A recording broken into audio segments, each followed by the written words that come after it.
Hi,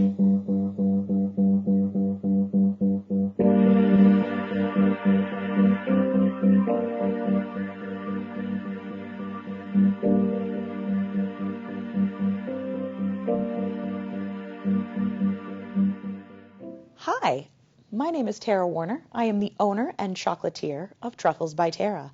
I try to use as many locally sourced ingredients to flavor my truffles to be a taste of the Berkshires in every bite. I'm really excited to be doing this today.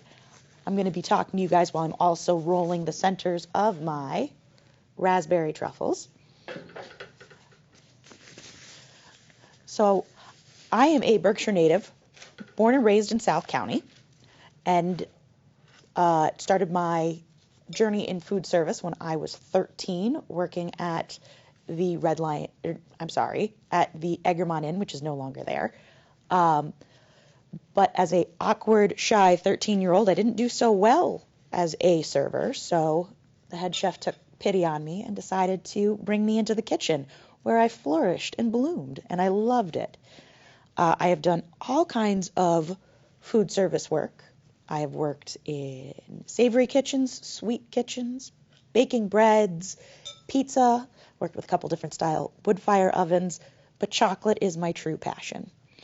I mean, it's chocolate. Who wouldn't have this be their passion? The reason why I do chocolate truffles versus anything else is, in this chocolatier's opinion, I believe that a chocolate truffle is the ultimate expression of what chocolate can be. You need to worry about flavors. You need to worry about textures. You need to worry about if you're adding anything in there, is it too big or too hard? It's a nice, fine balancing act. And again, as a Berkshire native, it's really easy to look around the Berkshires and find all these fabulous food producers, growers, brewers, distillers. There's so many wonderful ingredients here, and why not highlight them all into one or two boxes? So, I have a degree in baking and pastry arts from the Culinary Institute of America. So basically, I spent a year and a half being in the American equivalent of the Great British Bake Off. You got to make cookies and cakes, and not nearly enough chocolate work, in my opinion. I only had one chocolates class. So when I got my first job and moved down to Maryland, I was a bread baker. I loved it. I enjoyed that immensely until I hurt myself on the job, and I had to take some time to recover. So I said, hey, I only had one chocolates job. Let's keep learning on the fly and get paid for it. It'll make my resume look nice. This will be fun. And then I stayed working in chocolate for at least 8 years, maybe 9. So I worked at a kosher chocolate shop. That was really interesting and fun, and also a little bit restricting because there are all of the food laws that you have to adhere to. But then I worked at another place called Perfections, which was down in Maryland, and I was given free rein. It was keep it within the budget, but play. And it was an amazing opportunity.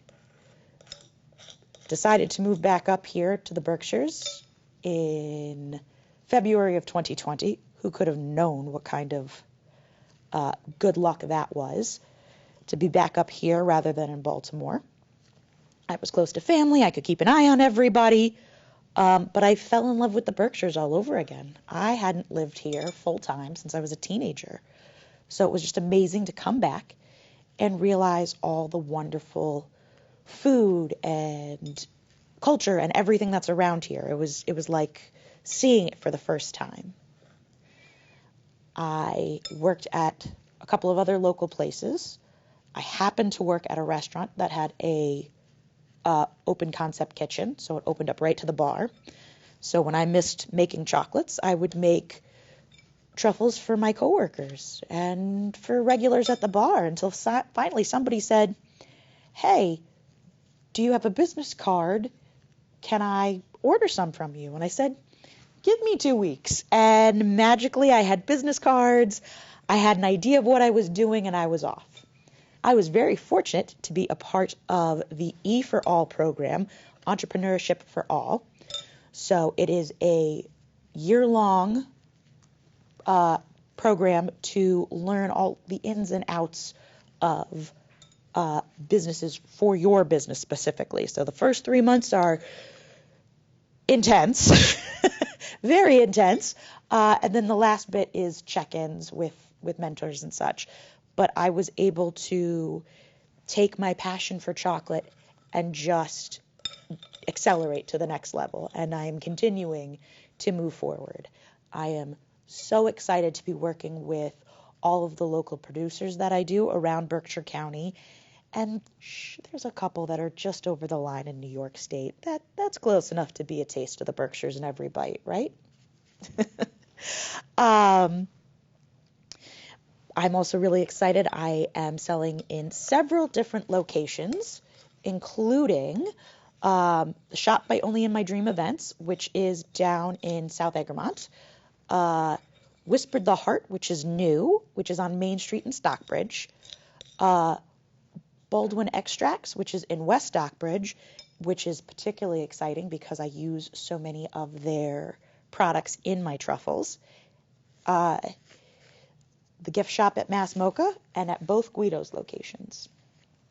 So it's really fun and exciting. So I'm done rolling the centers that I had. So what I need to do is let them sit for 24 hours before I can dip them so they can look like these beautiful guys over here. And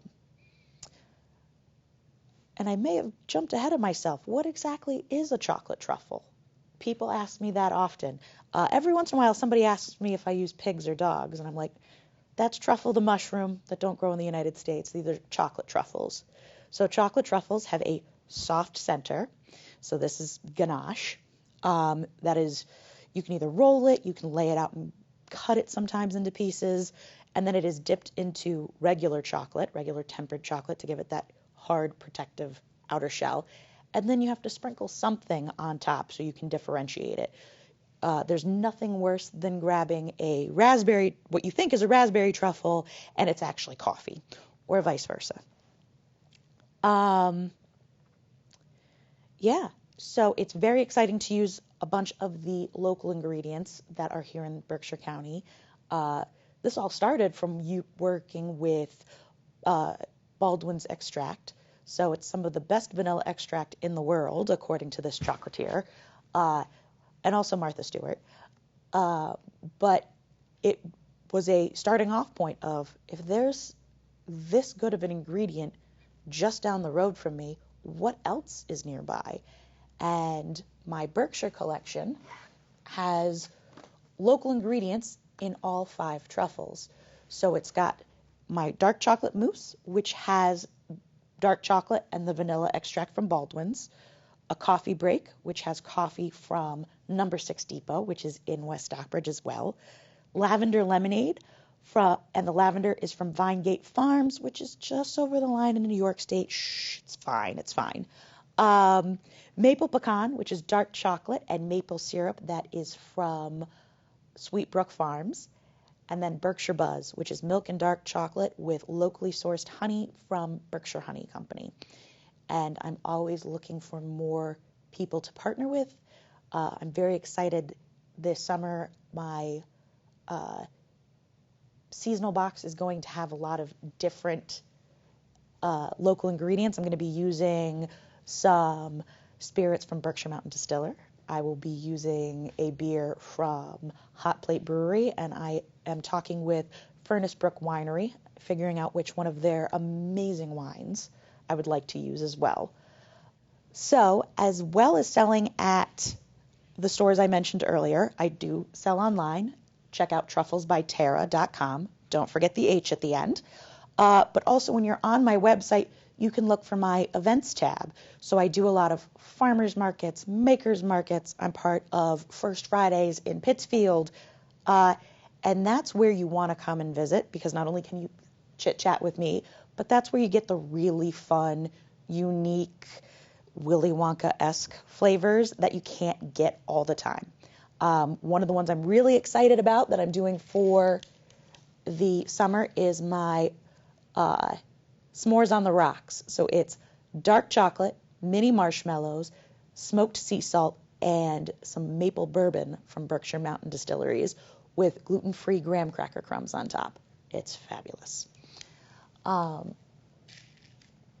But like I said, I'm Tarah. I am the owner and chocolatier of Truffles by Tarah, and I hope to see you at one of these live events, or I hope that you get to enjoy my truffles from wherever you need to get them from. Thank you so much for your time, and I hope you guys have a great rest of your day.